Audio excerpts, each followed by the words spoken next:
Chance to the Mouthpiece. I'm in West Philadelphia at the James Schuler Memorial Gym with two-time cruiserweight champion and current USBA heavyweight champion Steve USS Cunningham as he prepares for his March 14th fight on HBO against Tsar Glaskov. It is a title eliminator, and we in Philadelphia are hoping this will take our hero and champion into a title fight, his next fight.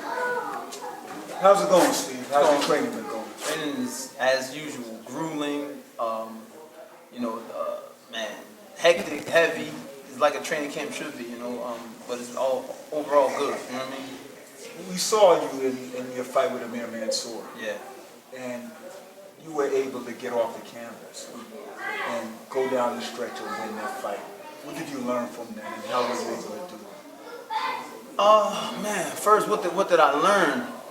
I learned that Mansour hits harder than you think. And I learned that, in my cruiserweight fights, I've gotten up off the canvas a few times to win a fight, and in one fight I lost, it still got Fight of the Year by the IBF. So to come to the heavyweight division and get cracked, as Brother Nazim always says, it only takes one shot, in this division to put you down or even to put you up, so I got caught with two of those, but still was able to get up, and so it showed me that I can take these shots, I don't want to do that, I don't want to practice that, but it shows, we can take them shots and still come back, stay on the game plan, and win the fight. I have to ask this question because a lot of people don't understand. What was going through your mind when you went down and you got back up? Oh man, this is a little funny, thing. The first knockdown, and both of them were consecutive, bang bang. He knocked me down, and I'm like, okay, I knew I was pulling back with my hand down, and he timed that perfectly. And, woo, good shot, boom. So I go down, I'm like, all right, I'm good. I took my little couple seconds, I'm good, and I'm saying to myself, I know he's gonna be coming at me, so when I get up, I'm gonna throw this straight right at him, and split his wig. And as soon as I got up, I threw the straight right, but his force was so much, he just ran through that and just kept throwing punches, and he caught me with two other shots that put me down again. And now I'm sitting back like my head on the ropes like, woo, all right, now I'm a box. So that's basically what went down. Earlier, Brother Nazim Richardson, your trainer, said you're not a heavyweight. Yeah. Not because of what you can't do, but because of what you can do. Yeah. Can you expand on that? Just, you don't see a lot of heavyweights running their hands. You don't see a lot of heavyweights with good legs. Mainly the thing now, since the Klitschko's, them being 6'6" and 6, I don't know how big the size is, 7 or 8. Everyone wants to come in heavy and to be big. You know what I'm saying? They want to be. It's like size gives you power, which it doesn't. So basically, just being me. Of course, I'm over the 200 limit. I'm not over 210 or 212, but just being able to stay with those cruiserweight attributes that won me 2 world titles and bring that to the heavyweight division. Not a lot of heavyweights are doing that, so that's what he basically means by that to an extent. Okay. I've seen you against a 270-pound fighter. Yeah. Natu Basidia. Natu, yeah. You were stole your beer, man. you were able to outbox him. How do you deal with guys that are 50, 60 pounds heavier than you? You got to be smart. You have to be in shape. Then you have to be smart. So being smart, having a ring generalship, knowing where you are, possibly knowing what they're going to do. I mean, mainly you got a guy 270, he can't keep up with you. So his main thing is I need to land this shot. I'm going to land this one shot, and not hit me on the shoulder and knock me down. So I'm like, ooh, and my shoulder was sore for weeks after. And I'm like, this dude, he hitting hard. But the thing is, just stick with the game plan. Get up. Don't let that deter you. Just get up. And actually, that motivates me more. It's like, okay, all right, bet. I got up from that, or it's just motivation for me. But handling them guys it boils down to one word: smartness. On March 14th in Glasgow, you're fighting a guy, probably the smallest guy you fought Yeah, in a while. yeah. I think he comes in about 215, 220. Yep, yep. How's your preparation and what's your mindset now that you're fighting someone smaller, which you're not used to? To basically, be faster, be smarter, stay athletic. That's his. He runs his hands. He throws a lot of punches. He puts pressure. So it's our job to match him in some things and outsmart him in other things. That's basically the goal. You fought a similar fighter, Tomas Adamek, Yeah, that Tsar Glaskov was able to defeat. yeah. I've watched the fight probably 5 times. The first time I thought he won. Yeah, no doubt. Second time I was a little more convinced. Third time I thought maybe 2 of the judges needed guide dogs. Yep. With Glaskov, is that in the back of your mind going into that fight? Yeah, to an extent, it is. Because it seems for some reason the Eastern European fighters that are fighting in America weren't allowed to lose. You know what I'm saying? That's what I want to say. By who the powers that be or whoever that may be. As you seen my fight with Adamic, I pitched. I believe that was like an 8.5, fight to an extent. And at that 12th round bell, there's no way in my mind I thought it was either a split decision win for him or even a draw for either one of us. I knew I won that fight, and for it to go that way, that shows you somebody wanted this man to progress. And even with Glaskov, Glaskov had a few rough fights with Malik Scott and Rossi, and it's like, wow. It's like, man, me and another fighter, but like, I don't think they want these guys to lose. Maybe it's because they're Eastern European and Vladimir is Eastern European, so they figure they can contest against him with that style more so, because the Americans really haven't done anything, but to an extent. But it still stands. These guys are getting a lot of gifts, and for that to happen to me, I was devastated, and within me, with all the love I got from the Polish fight fans from Poland, because I've been to Poland, I fought there twice. Right.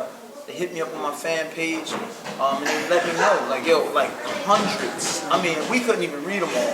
Okay. You won. Adamic's a great fighter, but you beat him. So I feel good inside. So when people say, "Oh, you lost to Adamic twice," I kind of like, no, I ain't lose that last fight, but it sits well because anybody who saw that fight knows what time it is. Even Adamic knows what time it is. So with Glaskov beating him, he's a rundown Adamic. You can tell, you can look at him and see he's been in wars. He's taking punches. His defense is taking punches. So it was only a matter of time. Different fighter. Yeah, he was a totally different. Older, he didn't even look enthusiastic as much, but you see in the late rounds though, he really, because I commentated that fight. Right. In the later rounds, he really turned it up. That's that warrior in him. But Glaskov really, he did a good job against that. Okay, March 14th. Let's go to March 15th. You've beaten Glaskov. You defended your title. You won the title elimination. Who do you want to fight next? Vladimir, that would be key. He's the man. That's like being in whatever weight class Floyd is in, or Manny Pacquiao, and saying, I want to fight this other guy. No. You want a champion wants to fight the best. Because he wants to be the champion. So, and that's where I am. And I know boxing. I know boxing fans. If Vladimir was to vacate the title, there'd be, oh, you're not a real champ because you didn't beat the champ, or this and that, So I've heard that as a cruiserweight. I fought for the vacant title twice actually, and won them both, but against good opponents. But Vladimir being that guy, the man in the division. Actually, in boxing, the heavyweight champion is the man. Period. Him being so dominant, I'd love to challenge myself up against him. Who wouldn't? What fighter wouldn't? A heavyweight wouldn't want to challenge him. And really, it's not like you're making millions of dollars to fight him, but you still, the challenge is what drives me. I'm a champion. Always, once a champion, always a champion. So that heart's in me. Let's talk about your drive. Yeah. Very few fighters. I give Bernard Hopkins a lot of credit, Marvin Hagler, all these guys. Yeah. They start off, and somewhere along the line, a lot of fighters lose focus. Yeah, yeah. I've never seen, I've never heard, I've never witnessed you giving anything less than 100% inside and outside the ring. You're always in shape. What motivates you? Man, there's a few things that motivate me. You know, for one, and I'm gonna start at the lowest. For one, what else? You know, this is my job. You know what I'm saying? This is my job. I want to do the best I can for my job. When I was in the Navy, I was a kid. I was 18, and I slacked off a bit. I got the wrong crew, and I didn't take advantage of, you know, my first year and a half, 2 years. I didn't take advantage of what was there for me to take advantage of. But then I wised up, and it's like, yo, I'm in the United States Navy. You know, this is it right here. You know, we're traveling the world. I got to do what I need to do. I got to do my part, you know, for my country, for this job, and that really showed me how to be in the rest of my life. You know, so as a boxer, like I said, at the lowest end, this is my job, and I want to do the best job that I can. Next is I'm a family man. You know, I have a family. I have a wife. I have 3 children. You know, I have nephews. I have cousins. They want to box. You know, they look at me and they're like, "Yo, we want to come to the gym.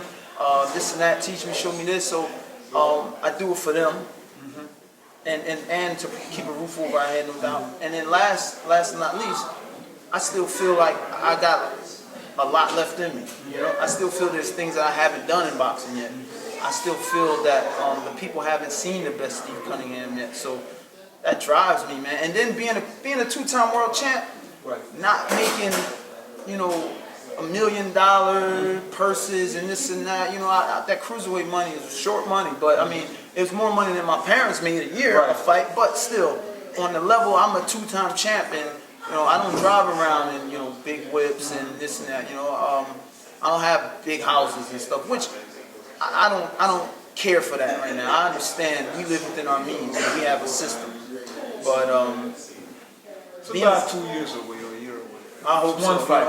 Hey, and you know what? And if it doesn't come, one fight away. We've taken what little bit we have and tried to, you know, and try to make that work for us when boxing's over. So me and my wife, man, we had a plan, we put it into place. Then when we got to that championship level, you're like, whoa, cruiserweights don't make that paper like welterweights. Like, hold up. So we're like, all right, restructured the plan, you know. So, and you know, we've been working it. You know, it's been hard, it's been rough, and that's what helped drives me. We still got a plan to see through fruition. I've never asked you this, and I ask everybody who I've interviewed. Yeah.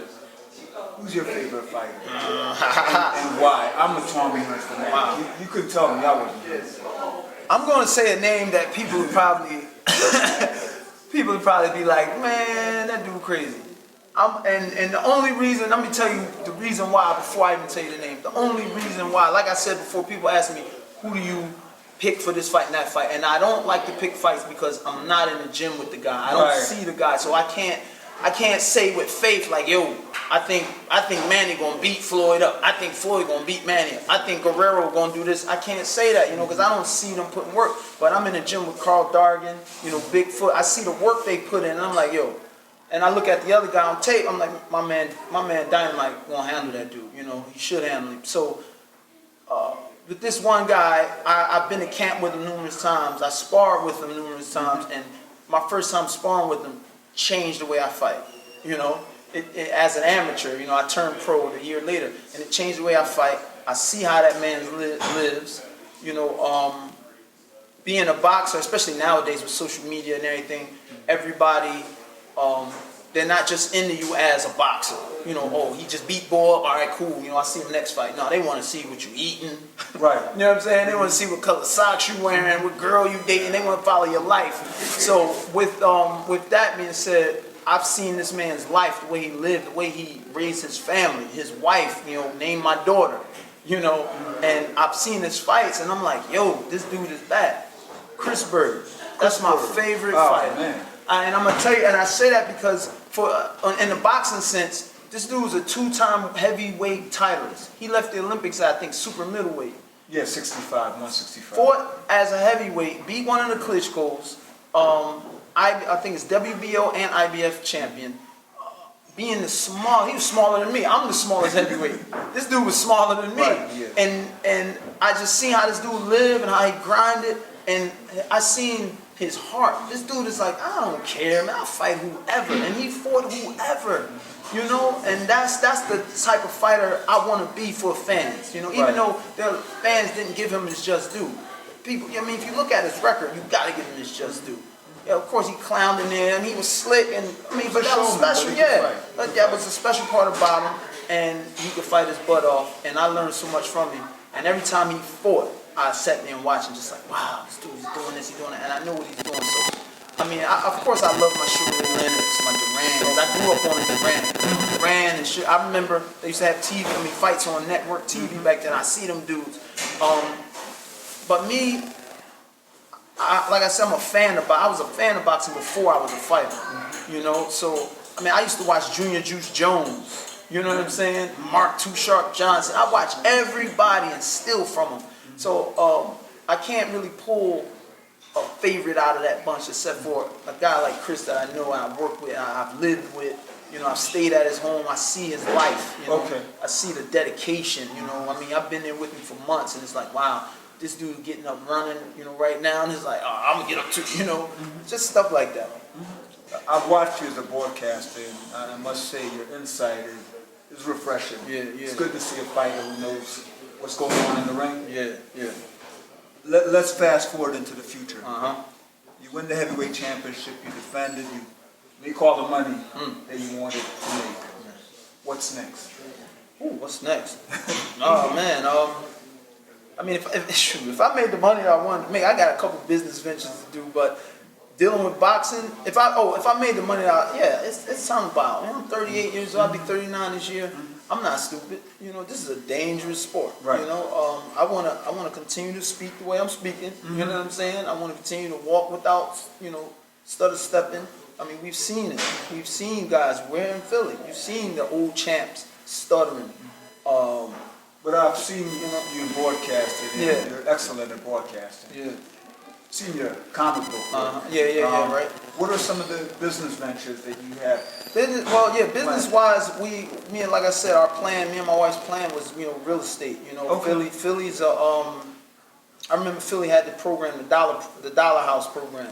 And when I went in the Navy, that was in effect. And that was my goal then. In the Navy, I'm like, man, I can get in the Navy, I can get a loan, I can do this, get a couple dollar houses, and fix them up, boom, I'm good. But that program changed a bit, but still, I kept that mindset and brought it to my wife when I met her. And you know, we've been to an auction a couple times, got a couple properties, owned a pizza shop, owned an apartment. So, you know, just the rent off of that itself is just sustaining us monthly. But then I've got the comic book, as you spoke of, USS Comics, coming soon. Website's about to come out.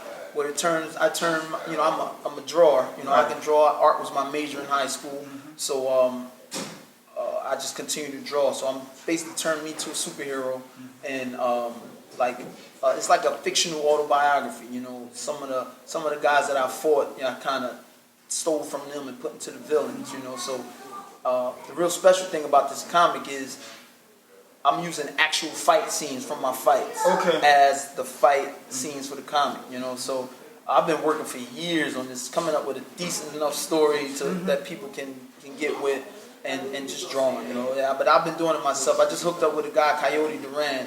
He's helping me out, you know. So we'll see where it goes. It's, you know, and I mean, I've got one business venture, as you said. If I made the money I want. Paintball, you know, that's like my pastime. You know, I love the paintball, and I've just got this awesome idea for a paintball setup. You know, like an indoor breach and clear paintball building. You know, like one of these old warehouses here in Philly. Get one of them. You know, reinforce it, make sure everything's cool, and just let's get it on. You know, that's my thing now. And I know the paintball industry is paper. Yes. You know, I know, because I go to Poconos and paintball here and there, and man, them dudes make money. You know, so I mean, but really, we love it. My son, my nephew, we all love it, and I would love to get in the business. But I got into the pizza business. I ain't know nothing about food, and we didn't do so good. We still own the building, we lease it out, but we don't make pizzas no more. Everything's a lesson. Yeah, right. Last question. I've watched you and Brother Nazim Yeah. with this some work. Seems you guys have a special bond. Oh yeah. Regardless of what's going on with fighting, calm. Yeah. What's so special about the relationship, and how have you guys been able to work so well together? Man, let me tell you this first. Kennedy had her surgery December 5th. December 6th, Brother Nazim was sitting bedside. Okay. You know what I'm saying? While she was sitting in the bed, eyes swollen, but she opened them and looked, you know, and she could open them. And, you know, we come up there, you know, Brother Nah called me out of the blue. Yo, what's the address? And we like, such and such. She's like, I'm almost there. We like, wow, you know what I'm saying? So, Brother Nazim is more than just a trainer. That trainer crap, that's out the window, you know, because that dude is family. I jump in front of a bullet for that man. I know he do it for me. You know, I love his family. I love his kids. You know, we're all like family. You know what I'm saying? It's just, man, the sacrifices we've made together to get where we are right now is epic. You understand what I'm saying? That's in the book. but another short story. I remember in the amateurs, I go to the tournaments, the national tournaments, and I see these two twins standing like they was in the military. And here it is, I'm in the military, and we ain't standing like that. These dudes standing with they, you know, in parade rest. That's what we call it, parade rest. They stand like this and at attention. And I'm like, look at these brothers right here. You know, like, what they on? You know, but they were on discipline, you know, and hard work, and they would kick butt. I mean, monsters in the amateurs. So I see them, and then I saw Carl Dargan, same thing. Rockin' Tiger. And I seen that pop, you know, you seen Nazim come through, and you just, it's something about Nas that make you wanna, yo man, I pause, I want some of that, you know what I'm saying? I wanna get down with what y'all doing, you know? And I remember when I turned pro, and I was coming back to Philly from Atlanta, I had called Nazim, and I was like, Nas, now listen to this, he is such a thorough dude. I said, Nas, I need you to train me, man. I need a trainer. I want you to train me. I've been wanting him to train me for years. And he was like, you know what, Steve? He's like, man, I'm really in deep with Bernard right now. And he said, I won't be able to give you that attention that you deserve.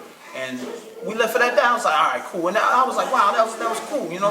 I know a lot of trainers that just take dudes, you know what I'm saying? Just take them, and don't give them that attention they deserve. The next thing you know, they're gone. They're unhappy. So, but God allowed, you know, years later, we came together, you know, and it's been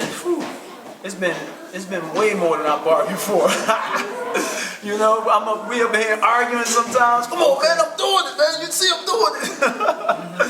But the things that he wants you to do, he know you can do it, but you don't know you can do it. You know what I mean? So when you start doing it, then it's like, oh my goodness, that's what he was talking about. Snap, you know. So he's one of them dudes that bring the best out of you, and when you do, you're like, wow, like I ain't want to do that.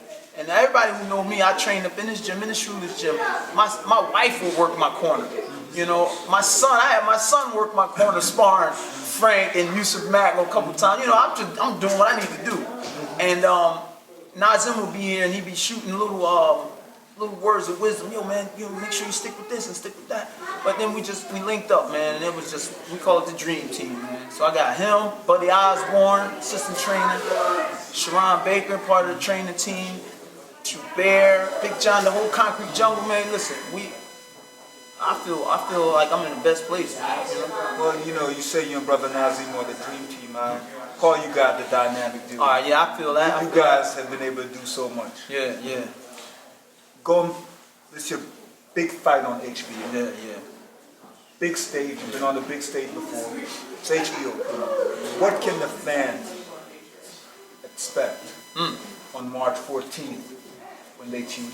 They expect to see the best Steve Cunningham. You know, this is a 14-year trip we've made to get to HBO. You know, I started in 2000, October 2000. So we've been trying to, you know, you sit back, and I remember watching Bernard Hopkins fight Trinidad, you know, that year after, and I'm looking and I'm like, man, I want that, you know, like, wow, you know, and I was the only one rooting for B-Hop anyway. And I'm like, man, B-Hop gonna beat this bull, man. And he did it. But seeing a guy like Bernard come from where I'm from North Philly too, and just doing that, it's like, man, HBO, this, and he's like, I want to be there. And 14 years later, you know, we're able to get there. I don't care how, we're there. You know what I'm saying? And now that I'm here, I got to act accordingly, you know? So I want to put on an HBO performance, not being stupid, not just going in being a nut, but doing what I do best, being me, you know? So, best Steve Cunningham. Well, there you have it, folks. USBA heavyweight champion Steve Cunningham. Tune in on March 14th on HBO as he fights in the title Eliminator against our Glasgow. You don't want to miss it. Na na na na na na na na na na na na na na na.